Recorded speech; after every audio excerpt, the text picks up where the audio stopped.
Y'all ready? Y'all feeling all right? What's that sound? It's a hip-hop Cloverleaf podcast. Hip-hop Cloverleaf. What up? Let's go! Cloverleaf podcast. Thank you for tonight. Yes. You are now listening to the Hip-hop Cloverleaf podcast.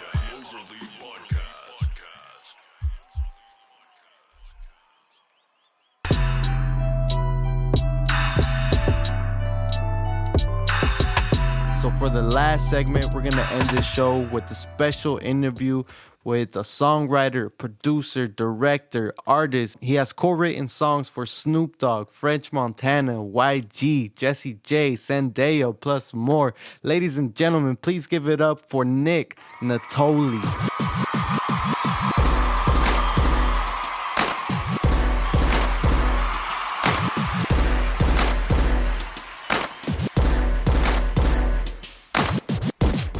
What up? What up? That's good, Nick. How's it going, man? Just waking up, boys. Yeah? How about y'all?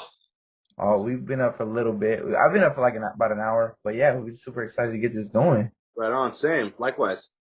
All right, Nick, we want to say, first of all, thank you for coming on the show. We really appreciate you taking the time and coming on the show. I know you're pumping out music videos every day. You got songs coming out. So thank you for coming on the show. We appreciate it. Yeah, man. It's my pleasure. Thanks for having me. Before we get into the interview, we want to get started with a quick little icebreaker game. We have a game called This or That we play here on Hip Hop Cloverleaf. And so I'm going to ask you questions and you're going to pick either this or that. You ready? Okay, cool. Let's do it. All right. First question. Mixtapes or albums? Albums. Albums? Nice. I like that. Which era of music? 2000s or 2010s? 2000s. 2000s? Okay. Okay. Rapping or singing? Rapping. Rapping? That's yours. Let's see. As a fan, music festivals or solo concerts? What do you prefer? Music festivals. Which ones have you been to? I've been to a bunch, man. Like I used to be like a punk rock kid, so I used to go to like all these shows with like 20, 30 of my favorite bands and stuff. Yeah. So you just get to see more acts that way. So Yeah, I feel that. EDM or hip hop?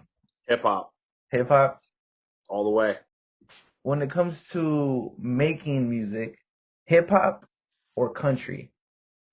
Man, that's a tough one because country's really fun to make, but my heart is way more invested in hip hop. Yeah, I checked out the country song and I was like, "What? This guy can do country?" Yes, sir. It totally threw me off for that. Yes, sir. Headphones or speakers? Headphones. Headphones. Yeah. Music videos or studio sessions? Gosh, that's actually a very tough question because I have love for both of them. I'd say studio sessions. Yeah. Yeah. Why is that? Why do you like studio? Because I mean, you never know what's going to happen in a studio session. Like some of the greatest times of my career have happened in the studio with people just coming up with random ideas or just hopping on the mic with auto tune, and all of a sudden something just comes out. Music videos are fun like that too. Like you never know what's going to happen in a music video shoot. Yeah. And a lot of improv happens in both of those settings, so that's why it's hard to choose. I like that. Good. Okay. Studio sessions or live performances? Live performances. Yeah. How many have you done?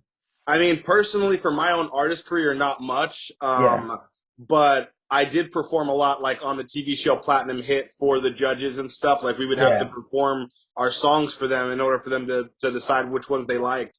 I toured a lot more, like when I was doing like punk rock and rock bands, like when I was growing up. Yeah. But I've done a lot of acoustic shows, like just like grab my guitar and like hit the Whiskey a Go Go or something, and you just get like this energy transference, man. That's just it's unmeasured by anything else. Wow. Cool. So it is. I appreciate that. Yeah. And then last question. I know, man, I've seen a lot of your videos and you dress up. Yeah. Do you like dressing up or like dressing up kind of wacky or dressing up like formal attire? Formal attire. Yeah. I prefer, yeah. But I do Yeah. like to dress up wacky. Yeah. Cool, man. Well, that was the game called This or That. I just Like wanted to it. That's fun. get your mind working. I That's like fun, that. man. Easy, you got some of the questions. So now we're getting Yeah, into man. the actual interview. So Let's here we do it. go. For sure, man. So first of all, let's start at the beginning, man. I want to share with us your story. How did you become involved with music? What are some of your earliest memories of music? Sure, yeah. Like my grandparents are songwriters for Frank Sinatra. So like I grew up in a house where they had plaques and like pictures of them with Frank Sinatra in the house, and that's always been like a thing in my family. So Okay. my dad's also like a famous drummer. So it's in my blood literally. I started like really getting serious about it when I picked up a guitar off a garage sale when I was a kid. And I Mhm. started playing like Blink-182 songs and like Nirvana songs and a bunch of like rock music that I was into, and then that eventually kind of spread to rap music. You know, like Eminem was one of my biggest influences, Tupac Shakur, Biggie Smalls, you name Wow. it. And so, you know, I had that West Side Connection CD. Like I was like I was the P Diddy and Mace. I was part of the Yeah. Puff Daddy and Mace crew, man. Like I wanted to be in the Bad Boy family, man. So Who they didn't? inspired me so much, and that just started to grow and grow. And I knew at a very early age that I was going to be in the music industry. Like I knew this is what I wanted to do. So I just kept at it and I kept getting better. And then, you know, around the time I was like 23 years old, I got the opportunity to go on that TV show on Bravo called Yeah. Bravo's Platinum Hit. And I had already been writing my own songs and like producing my own stuff and kind of getting ready for the opportunity. So I was ready when I got on that show. And then after I got off the show, I started a record label in Hollywood and started to produce my own music along with the writing, and then eventually caught the likes of Snoop Dogg, French Montana, YG, a couple of other big names, and then all of a sudden I was in the game. So I just kind of kept going from that point. I worked with an artist known as Neon Hitch. She's like a super big EDM pop artist. She's worked with like Bruno Mars, Sia, etc. And that helped me get my deal in 2017 with Warner Chappell Music Publishing, and they signed me as an artist, a writer, and a producer. So then once I had my publishing and record deal, I was like, man, it's time to go balls deep into this. So then I started putting out my own music, and Yeah. you know, I was already writing my stuff, but I was like really writing after I got signed. Yeah. So, and now you're kind of looking at where I'm at now. Wow. Wow. No. That's crazy, man. That's great. So with that, what are some key things that you've learned from working with all these huge artists, all these other big artists, and what are that you've taken away for your own career? Yeah, I mean, that's the thing. I was an artist kind of behind the scenes the whole time. So when I was working with people like Snoop or French, like I was taking notes and literally learning what they did well and then learning what they didn't do so well. So any mistakes that they would make, any artist that I work with, any mistakes they would make, I would kind of jot it in my notebook and, you know, be Yeah. like secretively taking notes and thinking about applying that to my own career. And you know, I learned a lot. You know, there's a lot to learn in the music industry, from production to writing to mixing, mastering. There's so many tools that you can kind of take and keep, you know, for yourself if you really want to be an artist. So I really recommend that if you want to be an artist, to kind of work behind the scenes a little bit so that you have all this knowledge that you can apply to your own artist career when you're ready for it.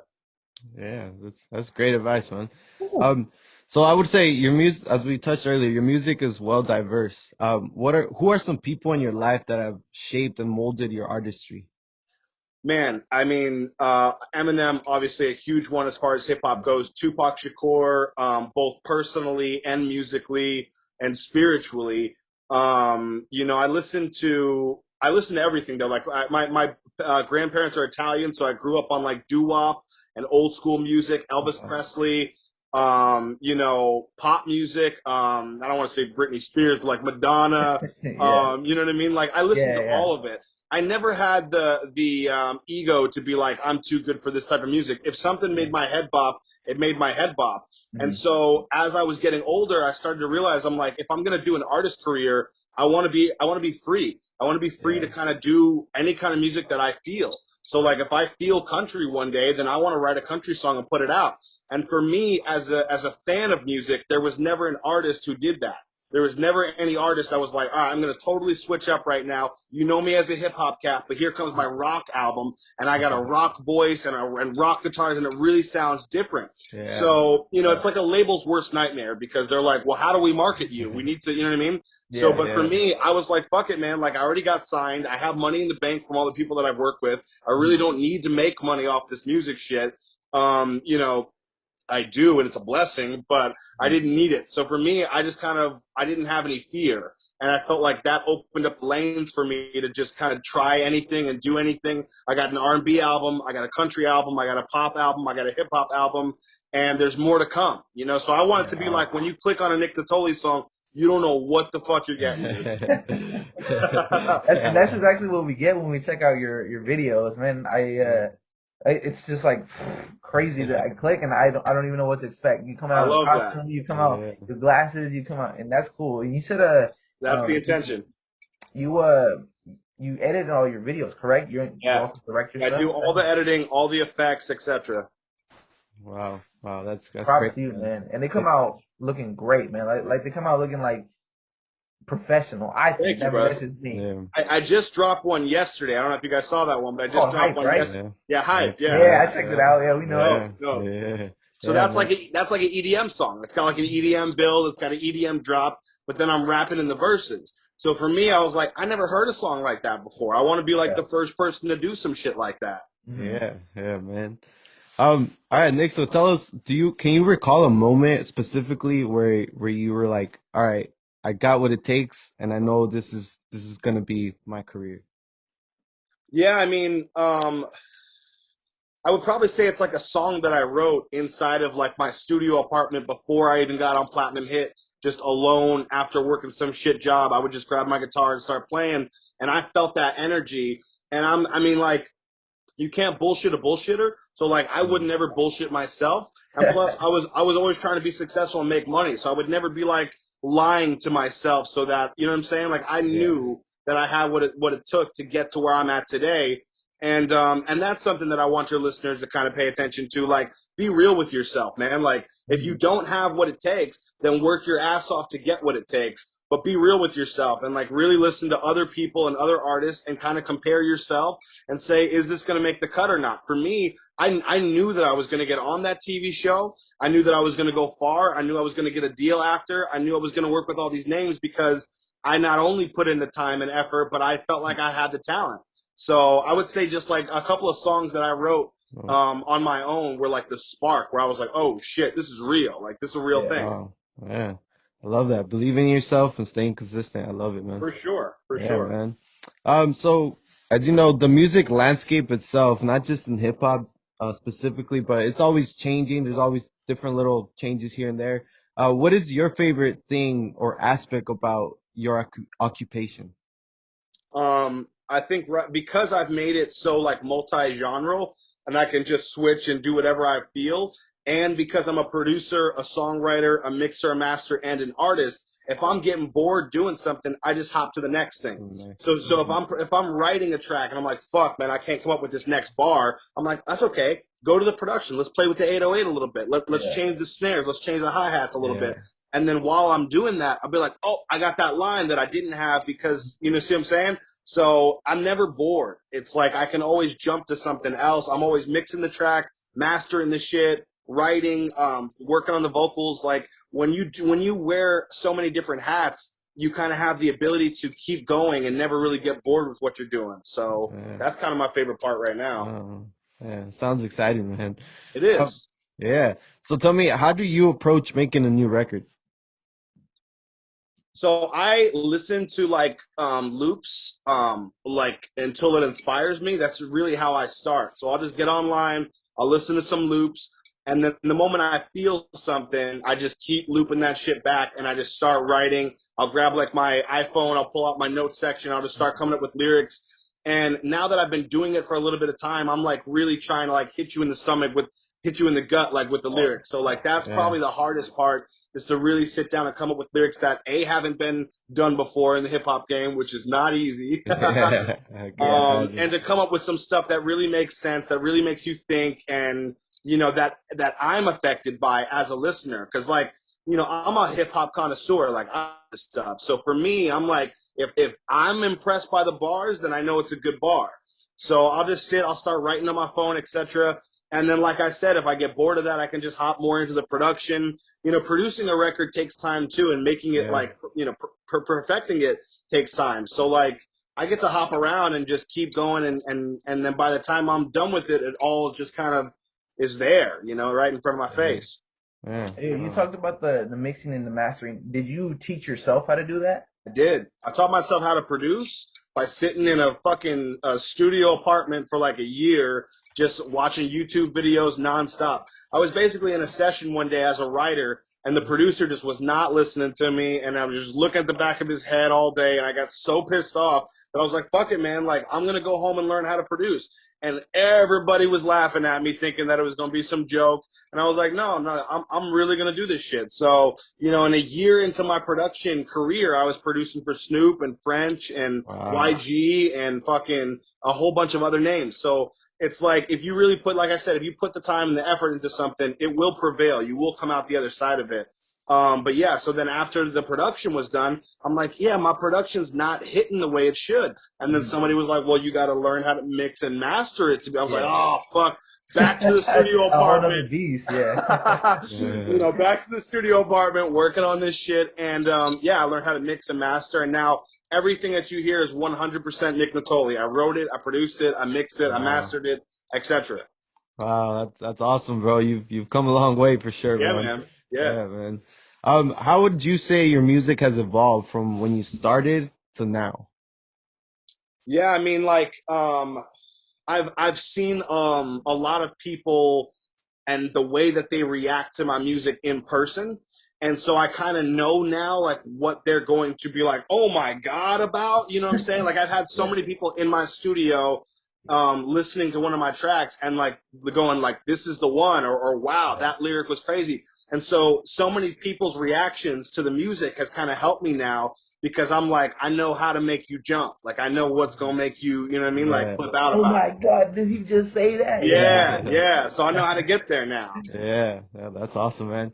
I remember you sent us a few tracks, when you first reached out, and one that really stuck with me was your song called Original.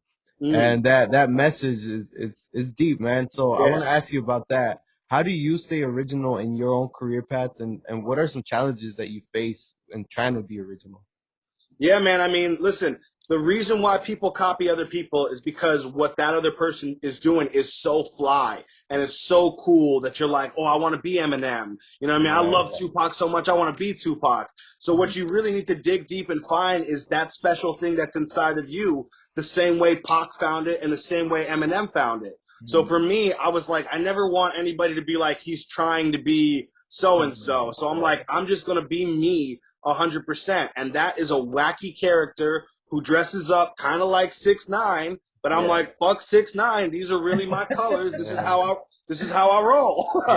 So, and with the music side of it, like I switch genres. You know what I mean? I'm not just a hip hop guy. Sometimes I'm singing a country record and I sound like I live in Kentucky. So for me, I'm like, you're going to really put yourself out on the limb, and a lot of people are going to hate you for it. A lot of people are going to make fun of you for it. And this is me talking to myself. Nick, you need to just be you. And so by doing that, I feel like I've come out the other side of it. And now, you're not to name any names, but there are a lot of people that are doing movie-type music videos and dressing up in my colors right now. And so I've kind of started my own wave. So Well, man, it takes a lot of balls to be yourself, man, for real. For sure. For sure. Man. So being signed to Warner Chappell, you definitely have some unique insight into the music industry.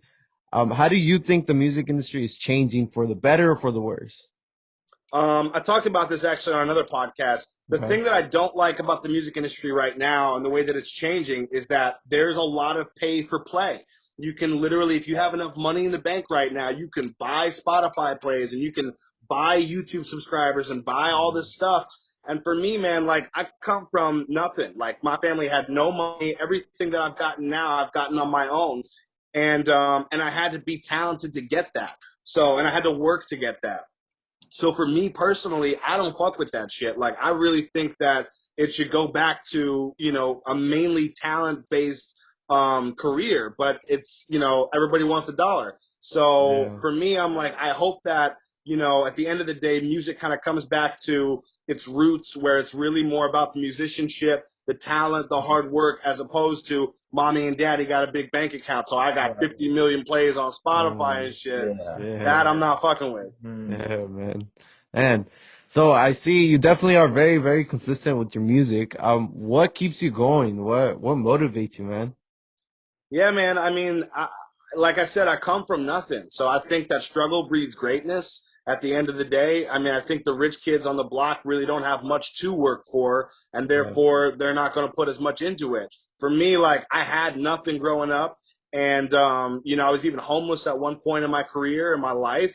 And so all of that, I went through everything, drug addictions, fucking jail time, fucking you name it. Like, I don't want to call myself a thug, but like I lived a thug life, you know what I mean? So for me, all of those places that I was in, motivate me to keep working to the position that I'm at now.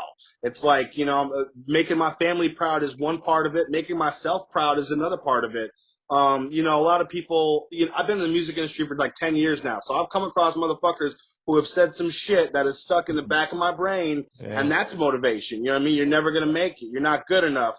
You're too old to be doing this, or, you missed your shot. All that stuff is like, okay, motherfucker, I'm coming for you. You know what I'm saying? Yeah, man. So just so you know, some of our listeners, we have all types of listeners, but a lot of them are artists that are trying to start themselves. So for people like them, they have, you had a vision yourself. So what is a key piece of advice that you would give someone that is just starting out? Just starting out, I would tell somebody to live and breathe this shit if you really want to do it. Okay. Treat it like, you're scouting a college that you're going to go to, and like you're waking up at 6 o'clock in the morning and studying an hour before class and being the first one to show up and the last one to leave. I come from like a sports background. Like I played high school football and stuff. And like, I remember doing Hell Week and 2-a-days and shit. And like, we had to work our ass off to get a starting position. It wasn't no joke. So for me, like I treat it like, it's high school, college football. Like it's a nonstop grind. So if you're really motivated to do this for the rest of your life, that's what I would tell your listeners, man, is to like sink your teeth into this. Watch your favorite rappers' videos and see what he's doing that you're not. Listen to fucking Drake and Lil Wayne's album and really listen to the bars and compare it with your shit. And if it's not up to par, man, then get it up to snuff. Like, I would say, you know what I mean? Like, that goes back to that whole thing about being real with yourself. Because there's too many people in the music industry that should actually be in a mental institution because they're just crazy. You know what I'm saying? Like, they just believe in, like, fake, folly. It's bullshit. Like, think real and be honest with yourself, and that will help you prevail.